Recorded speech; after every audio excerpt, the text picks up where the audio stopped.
Di hamparan semesta yang sunyi, miliaran tahun silam, tak ada langit biru, tak ada daun hijau, tak ada suara manusia. Hanya kehampaan dan percikan awal dari sesuatu yang agung. Sains menyebutnya Big Bang, ledakan besar yang melahirkan ruang, waktu, dan seluruh isi jagat raya. Namun bagi sebagian manusia, di sanalah tangan Sang Pencipta menyalakan lentera pertama, cahaya yang memecah kegelapan. Dari ledakan itu, bintang-bintang pertama lahir, dan dari bintang-bintang itu terbentuklah unsur-unsur yang kelak menjadi dasar kehidupan: karbon, oksigen, nitrogen, dan besi. Kita adalah anak-anak bintang. Daging kita, darah kita, napas kita, semua berasal dari debu kosmik yang pernah menyala jutaan tahun di langit purba.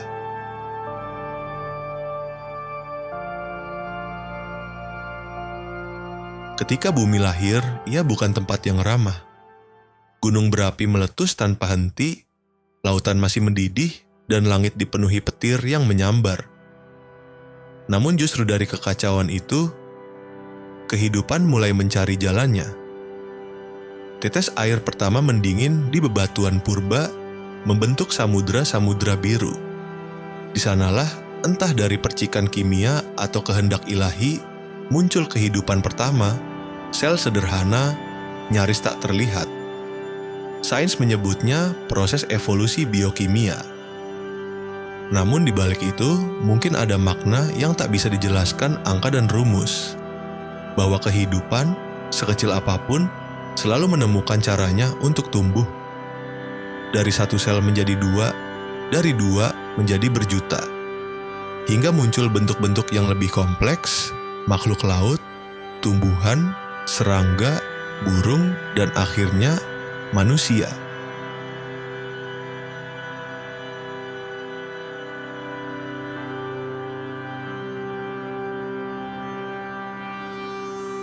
Ketika manusia pertama berdiri, bumi sudah tua.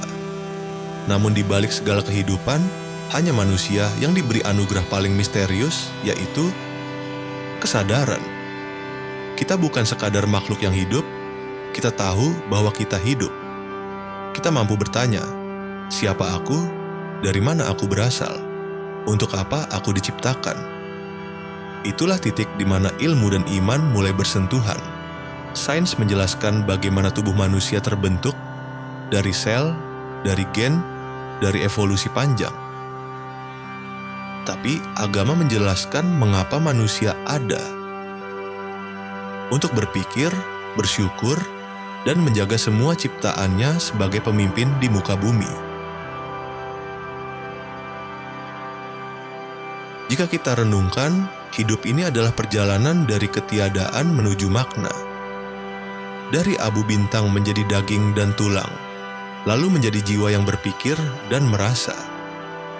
Kita lahir dari unsur bumi, namun hati kita selalu rindu pada langit. Barangkali karena di sanalah asal kita, dan mungkin di sanalah pula tempat kita kembali. Manusia bukan sekadar penguasa bumi, tapi penjaga kehidupan. Tugas kita bukan hanya bertahan, tapi juga memberi makna pada keberadaan kita. Karena kehidupan yang hanya hidup belum tentu berarti, tapi kehidupan yang memberi manfaat, menyebar kebaikan, itulah yang abadi.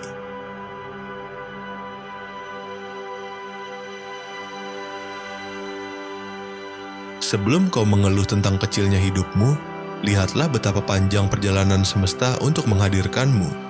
Miliaran tahun waktu, tak terhitung ledakan bintang, dan tak terukur kebetulan, semua terjadi hanya agar kau bisa ada di sini, hari ini. Maka jangan sia-siakan hidupmu dengan kebencian, jangan biarkan egomu lebih besar dari jiwamu. Kau bukan pusat alam semesta, tapi kau bagian berharga dari rencana besar kehidupan.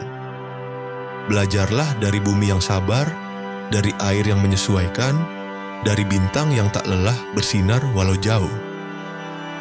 Hidup bukan tentang berapa lama kau ada, tapi seberapa dalam kau memberi arti. Dari titik cahaya pertama hingga detik ini, semesta terus bernafas. Dan kita, manusia kecil di antara bintang, adalah bagian dari napas itu. Jangan takut untuk mencari jawaban, tapi jangan lupa untuk tetap beriman. Karena ilmu memberitahu bagaimana sesuatu terjadi, namun iman mengajarkan mengapa kita harus menghargainya. Mungkin pada akhirnya, sains dan agama tak pernah bertentangan. Keduanya hanyalah dua jendela yang mengarah pada keajaiban yang sama, yaitu kehidupan itu sendiri.